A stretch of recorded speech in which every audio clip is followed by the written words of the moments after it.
The copper still glowed like a lantern against the Montana winter darkness, its frosted windows revealing the warm glow of Friday night conversations.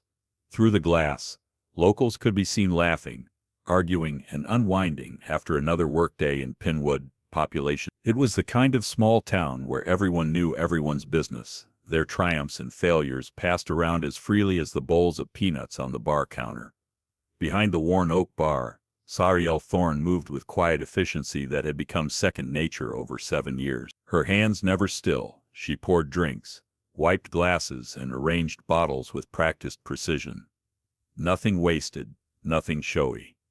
At 38, she was neither young enough to turn heads nor old enough to fade completely into the background.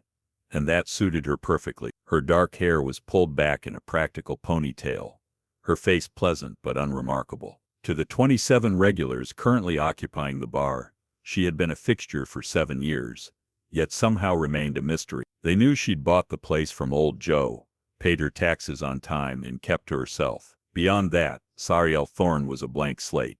Mayor Gunderson occupied his usual corner table, his voice carrying above the general din as he recounted his fishing expedition for the 5th time that week. 2 loggers at a nearby table argued heatedly about last night's hockey game, their beers forgotten in the intensity of their debate. At the far end of the bar, 74-year-old Lurlen McIntyre nursed her weekly gin and tonic, observing the room with the sharp eyes of a woman who had spent decades cataloging the town's secrets. Sariel worked in practiced silence, catching fragments of conversation as she served. The rhythm of small-town life had become her sanctuary, predictable, safe, invisible. "Hear about that military exercise up at Blackwater Ridge?" one of the younger men asked his companion, accepting a fresh beer from Sariel with a nod of thanks. "Yeah, government types all over town the past few days," his friend replied. "Bunch of SEALs staying at the Pinwood Inn from what I heard." The glass in Sariel's hand paused imperceptibly while she wiped it clean, then resumed its rhythm. A flicker passed behind her eyes, the only sign that anything had registered. She moved down the bar, refilling drinks and collecting empties with the same measured movements that had defined her existence for 7 years. But a careful observer might have noticed certain things that didn't quite fit the profile of a small-town bartender. The way she positioned herself with clear sightlines to all entrants, how she assessed every new person who entered, cataloging them in a split second before returning to her tasks. The faint scar visible on her collar when she reached for high bottles shaped like a crescent moon, earned in caboose. Sheriff Braddock entered, stomping snow from his boots, his weathered face scanning the crowd automatically before settling on Sariel. They exchanged a look loaded with more meaning than casual acquaintances should share. Tonight, the carefully constructed anonymity that had protected Alexandra Reed, the woman the world believed died in Caracas 7 years ago, was about to shatter completely. Sariel's transformation into the invisible bartender hadn't happened overnight. 7 years ago, she had arrived in Pinwood with a new identity, cash that couldn't be traced, and a burning need to disappear from a world that had tried to kill her. The transition from Commander Alexandra Reed, Naval Intelligence, to Sariel Thorne, small-town bartender, had required meticulous planning and careful execution. She had chosen Pinwood deliberately, remote enough to avoid scrutiny, small enough that newcomers were noticed but not investigated deeply, and populated by people who respected privacy above curiosity. The bar had been perfect, a business that required minimal paperwork, dealt largely in cash, and attracted locals who talked more than they listened.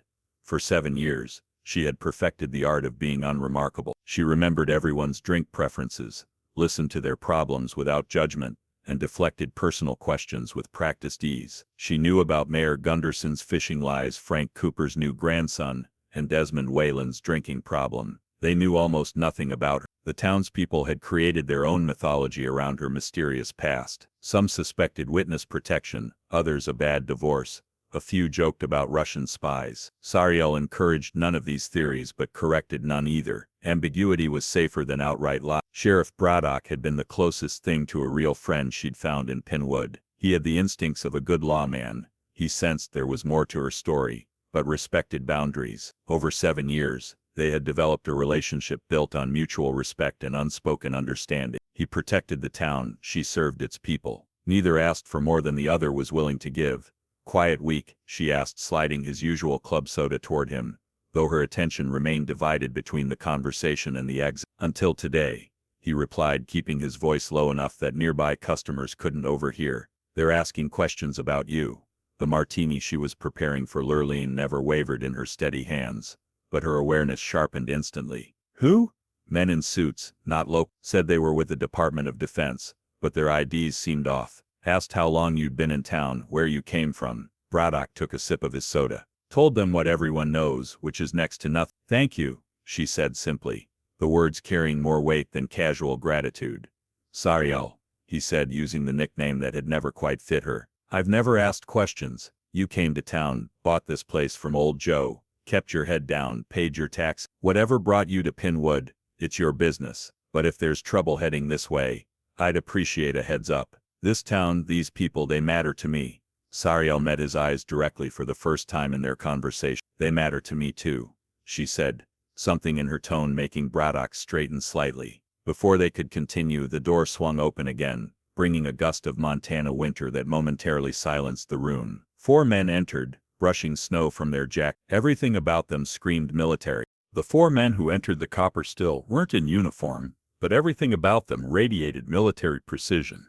They moved with the fluid coordination of a unit accustomed to operating together, their eyes automatically scanning the room for threats and exits. Their build suggested years of rigorous physical training, and despite their civilian clothes, they carried themselves with the focused alertness of men who had seen combat. The bar's ambient noise diminished slightly as locals sensed something different about these newcomers. They weren't hunters passing through or truckers stopping for a meal. These men carried themselves with too much authority, too much controlled danger. Their leader was tall, with close-cropped dark hair and olive skin that spoke of Middle Eastern deployment. His eyes swept the room with professional efficiency before landing on Sariel behind the bar. For a microsecond, something flickered across his face. Recognition, surprise, disbelief. Sariel turned away immediately, busying herself with bottles beneath the counter, her mind racing through possibilities and contingencies.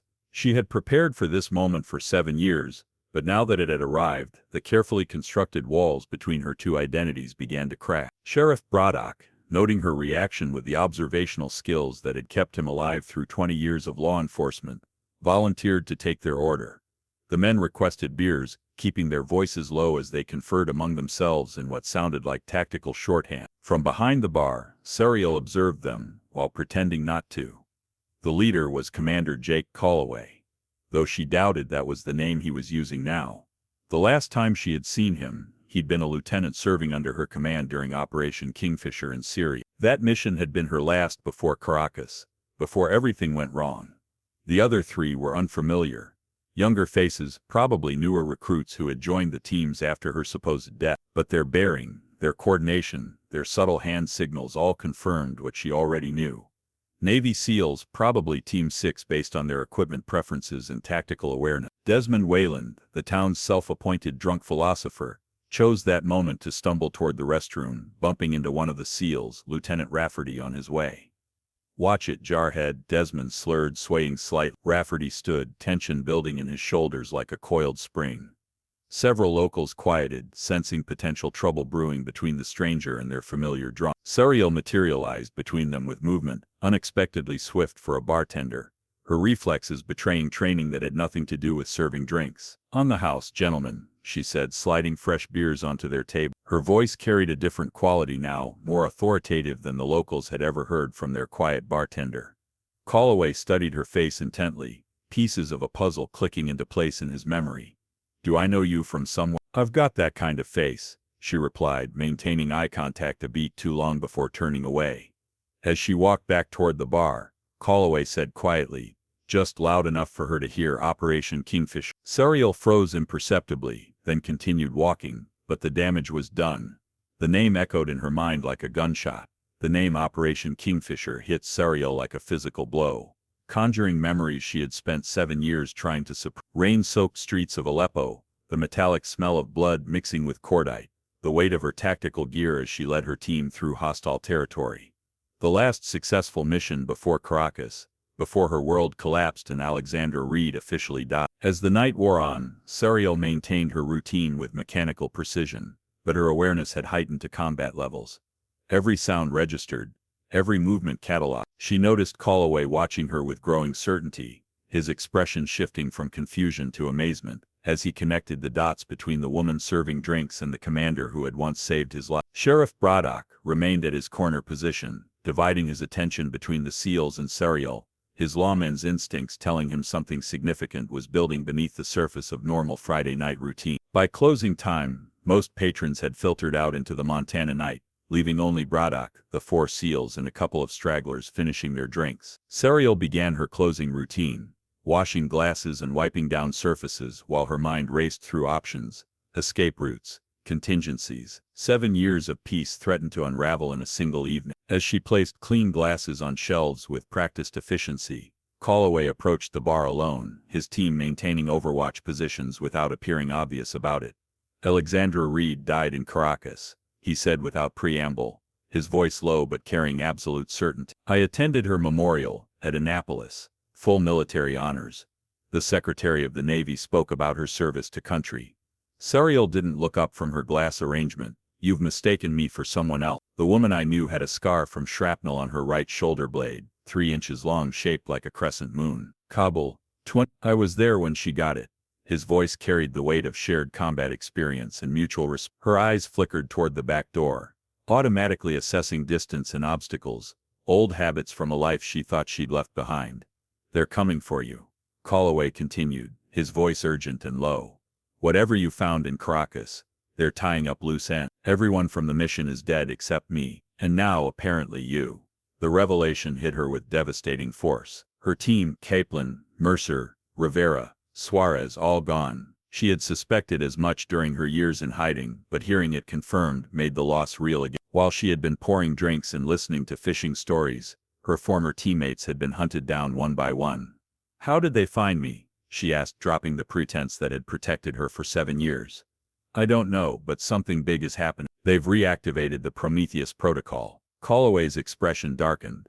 Whatever you discovered 7 years ago, it's in play again. Before she could respond, headlights flashed through the frosted windows, illuminating the bar's interior with harsh white light. Through the glass they could make out the shapes of black SUVs surrounding the building like a military cordon. What do you want to do, Commander? Calloway asked, unconsciously reverting to her former rank. Through the copper-still's frosted windows, the black SUVs formed a perfect tactical perimeter around the building. Professional, coordinated, lethal. Sariel's mind instantly shifted into operational mode, cataloging defensive positions, potential escape routes, and available weapons. 7 years of bartending hadn't dulled her tactical awareness. Get your men ready, she said to Calloway, her voice now fully commanding, carrying the authority that had once led elite operations across 3 continents. And call me Alex. The transformation was immediate and complete. Gone was the unassuming bartender who faded into the background. In her place stood Commander Alexandra Reed, the woman who had led some of the Navy's most classified operations, who had earned 3 Navy crosses and a chest full of decorations that officially didn't exist. Sheriff Braddock watched in amazement as the woman he thought he knew revealed her true nature. What's the Prometheus protocol? He asked, his hand instinctively moving toward his sidearm. American intelligence selling bioweapons research to foreign actors, Alex replied grimly, positioning herself with clear lines of sight to all entrances. Not for national security, for profit. I discovered it in Caracas 7 years ago. My team died trying to expose it. 4 men in tactical gear entered the copper still with military precision, their movements coordinated and practiced. They carried themselves with the confidence of predators in familiar territory, weapons held low but ready. The remaining customers, a few stragglers who had been slow to leave, pressed back against their seats, eyes wide with sudden fear. Their leader was a silver-haired man with cold eyes and an expensive suit beneath his tactical vest. Director Vance carried himself with the bearing of someone accustomed to absolute power, to being obeyed without question. His gaze settled on Alex with a smile that never reached his eyes. Ms. Thorne, he said pleasantly, his voice carrying easily through the suddenly silent bar. Or should I say, Commander Reed, it seems reports of your death were greatly exaggerated. Sheriff Braddock stood from his corner table, hand hovering near his weapon. 20 years of protecting his town hadn't prepared him for this moment, but his voice remained steady. This is my jurisdiction, gentlemen. I don't know what business you think you have here, but you're scaring my people. This is a matter of national security, Vance replied smoothly, never taking his eyes off Alex. These people should leave now. Go, Alex told the remaining civilians quietly. Sheriff, they should go. Braddock nodded grimly, and the last patrons hurried out, casting worried glances over their shoulders. Only Braddock remained, standing his ground beside the bar, his loyalty to Alex overriding his sense of self-preservation. Now show me credentials or get out, Braddock demanded, once the civilians were clear. The agents tensed, hands shifting on their weapons. Calloway and his SEALs spread out, creating a tense standoff in the once peaceful bar. Though outnumbered, their positioning was strategic, using tables and the bar itself as partial cover. Alex's posture had changed completely, spine straight, shoulders squared, chin lifted with natural authority. When she spoke, her voice carried the crispness of command that had once directed operations involving national security. You killed my team in Caracas, she said. It wasn't a question. Your team discovered something they shouldn't have, Vance acknowledged with a slight shrug, his tone suggesting he was discussing whether rather than multiple murders. Risks of the profession, Commander. You of all people should understand operational security. The Prometheus Protocol, Alex said, the name falling into the room like a stone into still water. American intelligence selling bioweapons research to our enemies. Not for national security, for profit. Sheriff Braddock's eyes widened slightly, but he maintained his defensive position, his hand still near his weapon. The magnitude of what he was hearing, treason at the highest levels of government, was almost too large to process. Whatever you think you found, died with Alexander Reed, Vance said, his smile thinning into something predatory. As far as the world is concerned, Commander Reed perished heroically in service to her country. A convenient narrative, wouldn't you agree? Did Alex reached beneath the bar with deliberate movement. Everyone tensed immediately. Agents raised their weapons fractionally. Calloway's team shifted their stances, fingers moving to triggers. The air crackled with potential violence. Instead of a weapon, Alex produced a small thumb drive, holding it up between two fingers like a piece of evidence in a court trial. I mailed copies to 27 news outlets around the world, with instructions to publish the contents if I don't reset a digital timer every week. I've been doing it for 7 years. Vance's confident smile faltered for the first time since entering the bar. You're bluffing. I had 7 days to plan my death, Director. 7 days between discovering what you were doing and the ambush that killed my team. Her voice remained steady, but rage burned beneath the surface like molten steel. I made contingencies. Even if that were true, you have no idea what you're interfering with, Vance countered, trying to regain control of the situation. The Prometheus Protocol is beyond your clearance level, beyond your understanding of global security requirements. I understand selling weaponized smallpox research to North Korean agents, Alex replied with devastating precision. I understand 8 American scientists murdered to cover it. I understand treason. Sometimes maintaining American supremacy requires difficult decisions, Vance said, his mask slipping to reveal the ruthless operative beneath. Decisions made by people willing to bear the burden of necessary evil. People like you, Alex repeated, contempt evident in every syllable. People who profit from suffering while wrapping themselves in the flag. Vance signaled his men with a subtle gesture.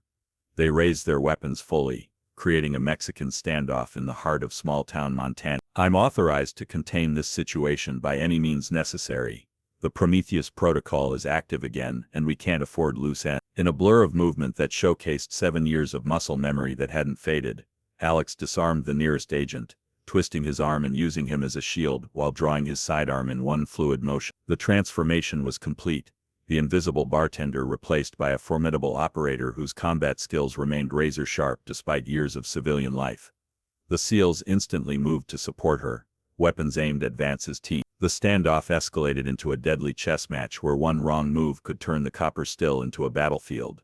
The tension in the copper still stretched taut as a wire ready to snap. 7 highly trained operators faced each other in the confined space, each side calculating odds, assessing capabilities, looking for any advantage that might prevent the situation from exploding into deadly violence. Commander Reed was awarded the Navy Cross posthumously, Calloway announced, his voice carrying the weight of absolute respect while maintaining his aim on Vance's men.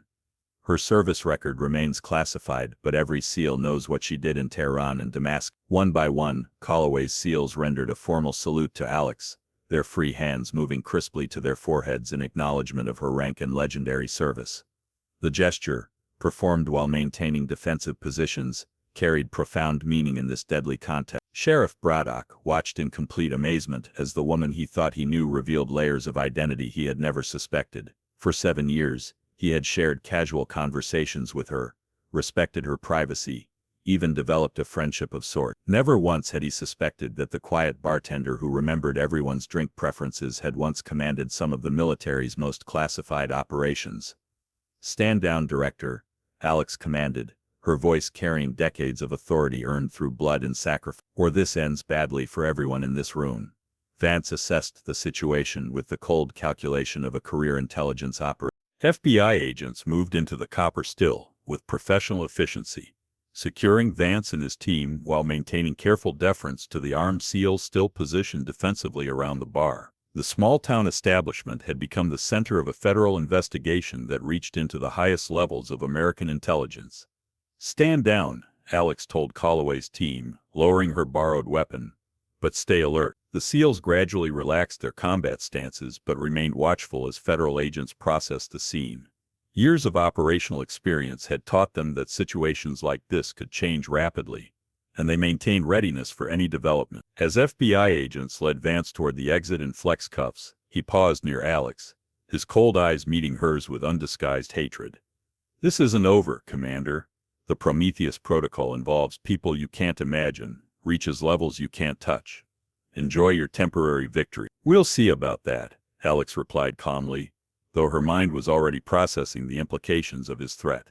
If Vance was telling the truth, the conspiracy she had uncovered 7 years ago was far larger and more deeply rooted than she had originally believed. Assistant Director Keller approached Alex as the tactical team was secured. "Commander Reed, we have a lot to discuss." "Not Commander," Alex corrected automatically. "Not anymore. That's not what your service record indicates," Keller replied with a slight smile. "As far as the Department of the Navy is concerned, you've been on deep cover assignment for the past 7 years. Your rank and benefits have continued to accrue in your absence." Alex processed this information, her expression unreadable. The government had maintained her official status while she lived in exile, keeping her identity alive in bureaucratic systems even as the world believed her dead. "What happens now?" she asked. "Now we need your complete testimony. The Prometheus Protocol wasn't just Vance. It reaches higher, involves more people than we initially thought." Keller glanced around the bar that had been Alex's sanctuary for 7 years. "Your life here will need to be put on hold." Sheriff Braddock stepped forward, his protective instincts overriding any intimidation he might feel facing federal agents. "For how long?" Keller assessed him, noting his defensive stance and obvious concern for Alex. "That depends on how deep this conspiracy goes." "Weeks, possibly months of testimony, debriefings, and court proceedings." Alex looked around the copper still, the worn wood, the familiar bottles, the quiet corner where she had rebuilt herself piece by piece after Caracas. She had found unexpected peace in this small Montana town that had asked few questions and accepted what little she offered about herself. "I'll need some time to arrange things here," she said finally. "You have until morning," Keller replied with the finality of federal authority. "We'll have protective agents stationed outside tonight. Be ready to leave at 0800 hours. After the FBI convoy departed with their prisoners, silence descended on the bar. The truth hung in the air between Alex Braddock and the SEALs. Years of carefully maintained secrets suddenly exposed, identities revealed, and futures uncertain. 7 years, Braddock said finally, shaking his head in amazement. 7 years, pouring drinks and listening to Gunderson's fishing stories. "And all this time you were what? A Navy SEAL?" Braddock continued, still trying to reconcile the woman he knew with this new reality. "Naval intelligence," Alex corrected, her voice carrying the weight of classified operations that would never see public acknowledgement. "Special operations. The SEALs and I worked together occasionally on joint missions. She was the best," Calloway added with genuine respect. "When they told us she died in Caracas, half the special operations community went into mourning. The other half didn't believe it. Alex was too good, too careful to go down that easily." Braddock shook his head, trying to process the magnitude of deception that had unfolded in his jurisdiction. "Why here? Why Penwood?" Alex's eyes softened slightly as she looked around the bar that had become her refuge. "It was supposed to be temporary, somewhere to hide while I figured out my next move. But then weeks turned into months. and months into years, she touched the worn bar surface with genuine affection. Somewhere along the way, this place became home. What will happen to the copper still? Braddock asked, concern evident in his voice. I don't know, she admitted honestly. I need to finish what started in Caracas. After that, maybe I can come back.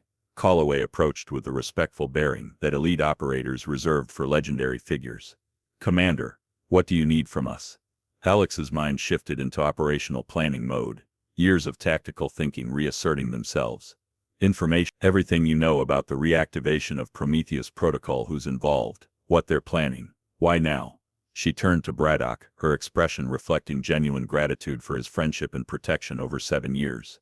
And I need you to look after this place while I'm gone. Keep an eye on Lurleen. Make sure Desmond doesn't drink himself to death. Braddock nodded, a small smile breaking through his concern. I've been doing that for years anyway. 1 month later, Alexandra Reed stood before a panel of admirals in a secured hearing room at Naval Intelligence Headquarters in Washington, D.C. Gone was the casual attire of a small-town bartender, replaced by her formal naval uniform with commander insignia that felt simultaneously foreign and familiar against her skin. Her dark hair was pulled back in regulation style, her posture military straight as she testified about the Prometheus Protocol. Behind her, large screens displayed evidence she had safeguarded for 7 years. Financial transactions, encrypted communications, photographs of clandestine meetings between American officials and foreign agents. For the record, Commander Reed, Admiral Langston said, his voice grave with the weight of the revelations, please explain why you chose to remain officially deceased for 7 years, rather than bringing this evidence forward through proper channels. Alex met his gaze steadily, her voice carrying the conviction that had sustained her through years of exile. After witnessing the ambush that killed my team, it became clear that the conspiracy reached high into our intelligence community. I had no way of knowing who could be trusted. She gestured to the screens displaying the evidence. The investigation shows that 3 deputy directors, 2 assistant secretaries, and multiple high-ranking military officers were involved. Any conventional whistleblowing attempt would have been intercepted and neutralized. 6 months after her testimony helped expose the largest intelligence scandal in decades, Alexandra Reed stood behind the familiar bar of the copper still, arranging bottles with the same precision she had always shown. But her movements were different now, more fluid, no longer hiding her training and capabilities. She wore jeans and a simple button-down shirt, her hair loose around her shoulders, a deliberate choice to bridge her two identities. The door swung open, and Mayor Gunderson entered first, followed by a stream of locals eager to see their bartender in her new light. They approached hesitantly, unsure how to act around someone they thought they knew but clearly did. So Gunderson said, breaking the ice with characteristic directness, all those phishing stories I told, and you never mentioned you were some kind of super spy. A ripple of nervous laughter moved through the crowd. Alex smiled with genuine warmth. I enjoyed your stories, man. All of them, even the ones that grew bigger with each telling. Do we call you Commander now? Lurleen asked from her usual spot at the end of the bar. Sariel is fine, Alex replied, pouring Lurleen's gin and tonic without being asked. Or Alex if you prefer. The name might have been created for cover, but it's become part of who I am. The tension in the room began to dissolve as locals reclaimed their usual spots, ordering familiar drinks. The new knowledge changed things, but the foundation remained solid.